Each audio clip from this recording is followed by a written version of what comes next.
Hey guys, I'm going to be doing a series of videos explaining just the price movements of cards, both singles and sealed. And then going forward after that, after people understand my thought process on some of this stuff, I'm going to occasionally do some card spec videos speculating on which cards has the potential to increase in value in the near term or the long term, and we'll go into that. But I wanted to start with singles. Now, this applies mostly to Magic the Gathering because that's the game I know the most and that's the game I play the most. It's likely that it could also apply to other games, but I'm just going to caveat that this is mainly for Magic the Gathering. And I need to start with just really brief supply and demand lesson, right? Your macroeconomics 101, right? So, what drives prices on an open market? It's supply and demand. So, as uh, you know, there is more supply. And if there isn't enough demand to meet that supply, the price will decrease. And vice versa. If there is very high demand and there is not as much supply, the price will increase. And usually, right, those two forces will find an equilibrium, and then you have your market price. And then there are going to be certain events or certain things that could cause the demand or the supply to increase, and of course also could decrease, and then the price of that product will change accordingly based on what happens. So for example, if a card is doing really well in a certain tournament or in a new deck, then the demand for that card will increase. And as long as the supply remains the same or does not increase as much as that demand, then the price will increase. Or if they print a lot more of one product, or the product is opened a lot more and then therefore increasing the supply of this one card, and if the demand does not increase as much, then the price will decrease. Or if, let's say, the card rotates out of a format or gets banned, then the demand will decrease. And even if the supply remains the same, the price will go down. So a lot of factors contribute to prices going up or down. But I want to show you a very recent example of a card that had quote unquote spiked in price due to high demand, and that's the Overlord of the Balemurk. All right, so let's take a look right here. This is from Duskmorn. It's a mythic, and um, when the card first came out, it kind of hovered around $10 or so. It dropped down, then went up to like 20. Then it started just kind of crashing down, and it stayed around $10 for quite some time. But around early January, the car started to spike. So that was about the low. That wasn't the low, but right here, right before the spike, 1090. And then ever since then, it just kept going up, up, up, up, and it's still rising. So it's at $37 right now. And we'll zoom into the 1 month chart, and you see it's going up and down, but still rising. The 3 month chart, it's going up. And how much higher it will go, we're not certain. But why is it rising, right? So what's happening is you need to follow. One of the important things to follow is the tournament scene for both standard and modern. Okay, so I use this website, mtgdex.net. There's another site that people use. It's called like MTG Top 8 or something like that. I think they both show kind of the same data, the same information, just in a different layout, different color scheme. And what I like to look at are the tournaments. So if you go to mtgdex.net, and they will show you tabletop deck and meta. I don't really look at MTG Arena because the arena cards are just, you can get them for free in a sense. So I like to look at standard and modern. Those are the two most popular types of tournaments. And so if you look at standard, you click on standard here, and then you click on standard tournaments, and it will show you like the recent standard tournaments. And I don't know where they're pulling this from and how they get this stuff, but I like to look at the number of players, and the larger number of players means it's probably a bigger tournament. They have this event level thing shows you. So this is a pretty big event right here. 255 players, a big star instead of two little stars. This is the MTG Online Standard Showcase Challenge, and this was on March 2nd. So that was yesterday. So if you click on this, they will show you all the decks that won first place, second place, top 4, top 8.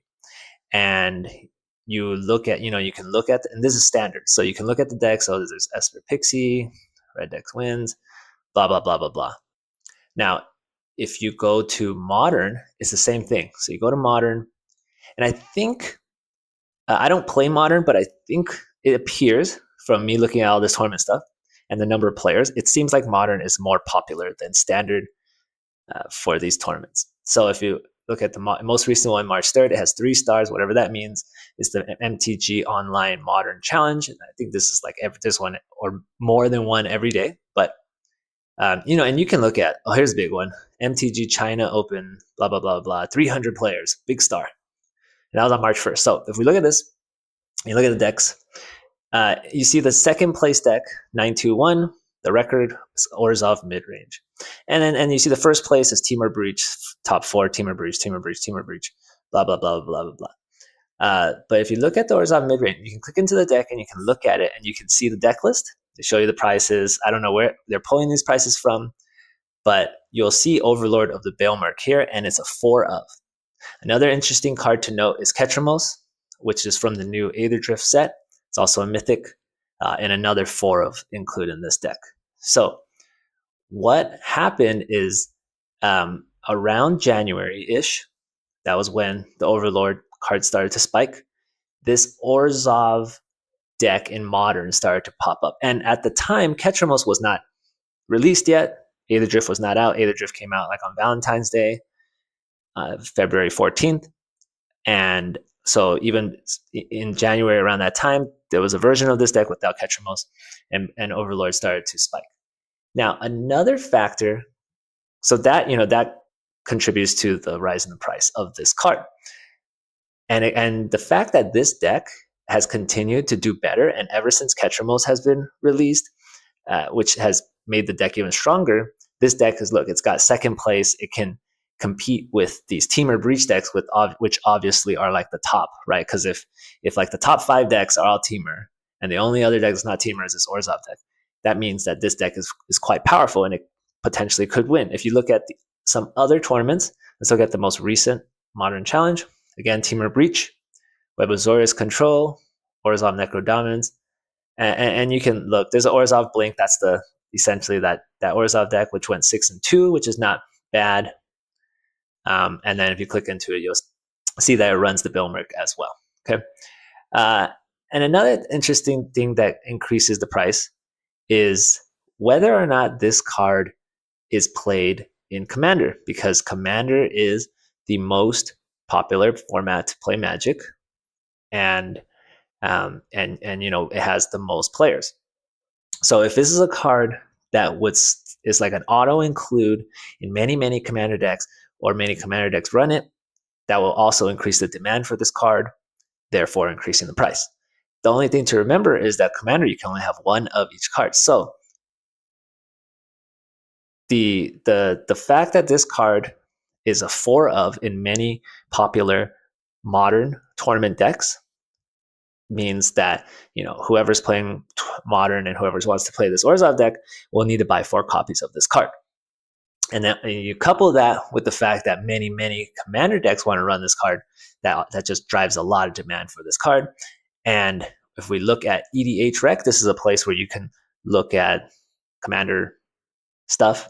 But one interesting thing to look at EDH Rec, if you type in the card, you'll see here it's in 22,349 decks, which is 2% of, was that like a million? It's like a million decks. And I think these are like black decks that could run this card, I think. Which this is a pretty large number. I mean, it's not like Soul Ring level, right? Which is like probably in like 80-90% of all decks. But you can see that this is a card that is played quite often in Commander. So you couple both of those, and then you have to realize that because this card was released in Duskmourn, which came out pretty recently, I think around November of last year. So it's only been out for about 5 months or so. It is not a reprint. There has not been any reprints of this card. So there are many versions of this card. They have like a showcase version, a fracture foil version, blah blah blah blah. But it's not in multiple sets, and because it's a newer card, the mechanic is unique, and so the supply is low. And in the future, yeah, they could, I guess, reprint this. It would be kind of weird. They would have to kind of reprint all of the overlords. It kind of wouldn't make sense for them to reprint this. I could see it potentially coming out a couple years, many years later in like a secret layer if the card continues to be very popular. But we'll have to see. I think but certainly in the near future, this card is what you could call reprint proof for the near future. They will most likely not reprint this anytime soon.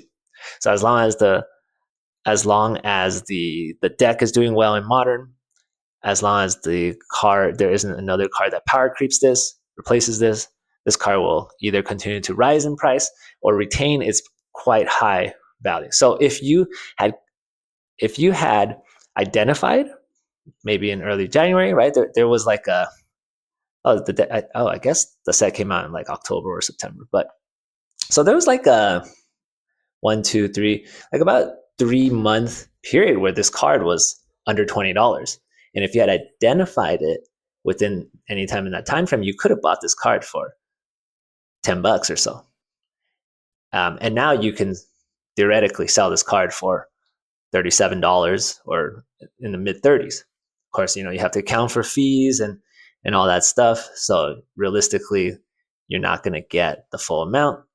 I think TCG Player takes about 13%, and then you have to account for your shipping fees and things like that. So if you sell it for, let's say, $33, you'll get, I don't know, $20 or so after fees and shipping. Let's see, let's just say $33. And if they charge 13%, that's 28. And if let's say it costs you $2 to ship it, so $26.70, and you could have bought it anywhere around like $15 or so. So you can make like a nice 60% profit on each card if you had bought it at that time. And who knows where this card price will go in the future. Another card I just want to show really quickly is this card, This Town Ain't Big Enough. This was from Outlaws of Thunder Junction. And this is an uncommon. So there's certainly going to be more supply than a mythic.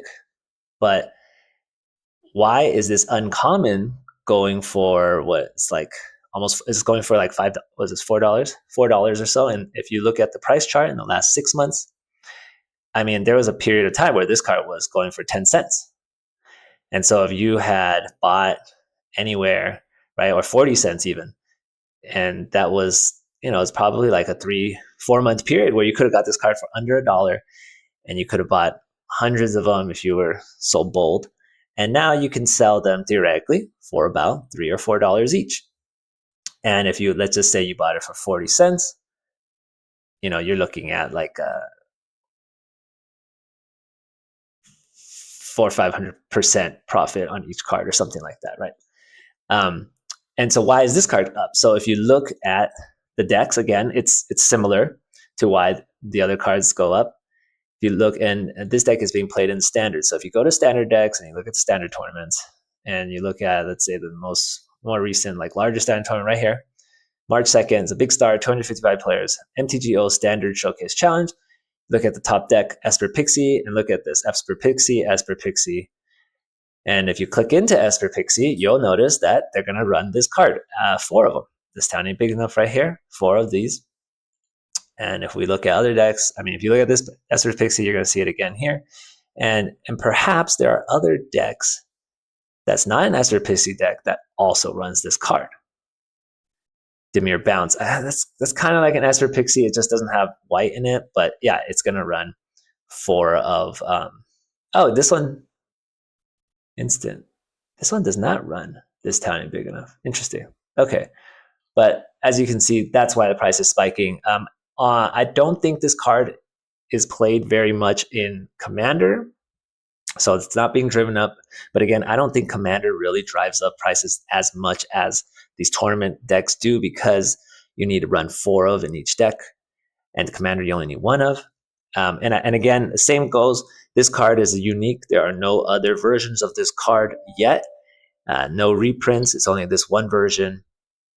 And perhaps OTJ, I don't know. Maybe it wasn't that popular of a set, so maybe not as many booster packs were open, or whatever the reason. But again, supply and demand, high demand, lowish supply causes the price to rise. And if this Esper Pixie deck goes out of favor, is no longer a popular deck to be played in these standard tournaments, it's replaced by something else, the price can certainly come crashing back down. So if you had bought this under $1 and you're not using it, or if you made a spec on it, I would say this is a pretty good time to sell it. You can always keep a little bit, sell half, sell most, but you should definitely sell it before the price goes down, because inevitably on most cards they will go down. So that's just something interesting I learned, something to watch out for. Think about, if you pay close attention to the tournaments, what people are playing in Standard, what people are playing in Commander, in Standard and Modern, and more so these tournaments than Commander, that is going to help you identify decks or cards that are very popular or could increase in price in the future. And you got to look at the new cards that are released, but you can also look at old cards, because sometimes there's a new card that's released that lets an old card that used to not be played, could make it playable again. Or they could, for example, in Modern, I think they unbanned Mox Opal or something. So something could get unbanned or something gets banned, and that changes the meta and changes the cards. So pay close attention to that. This method doesn't really apply for like special serialized versions of cards or fracture foil and things like that. That's a whole different market, different reasons why those, and that's usually just scarcity, because people aren't really playing serialized cards, right? You're not gonna, if you're playing tournaments, you just want the base version. You don't even want the foil, because the foils curl. And people, when they're at very high level competitive tournaments, they want consistency. You don't want one of these regular ones, one showcase one foil, one non-foil. If you want to play it, you want them all to be foil, or all to be non-foil, or all to be showcase, because you don't want to let your opponent have any information, right? Like, oh, I bounced this one. Oh, wait, he's got another one, but this one's showcase. That means he has 2 in his hand, or something like that, right? So I think usually the base version is probably the safest, but the showcase ones do typically have a lower supply, which could affect the price. But the thing is, they'll print like a regular one and a showcase one and a fracture foil or whatever, and that does kind of increase the supply on the card as a whole, and that will affect the price of the card more than just the showcase version or not. So yeah, I'm gonna make a video soonish on sealed products, what causes sealed products to go up and down. This was for singles. There are many other reasons out there, but this is one that I have found to really affect card prices in the near term rather quickly. And one way, by looking at these tournaments, one way to identify that. Let me know if this was helpful for you. Let me know if you have any suggestions on any other ideas. Thanks for watching, and I'll see you guys soon.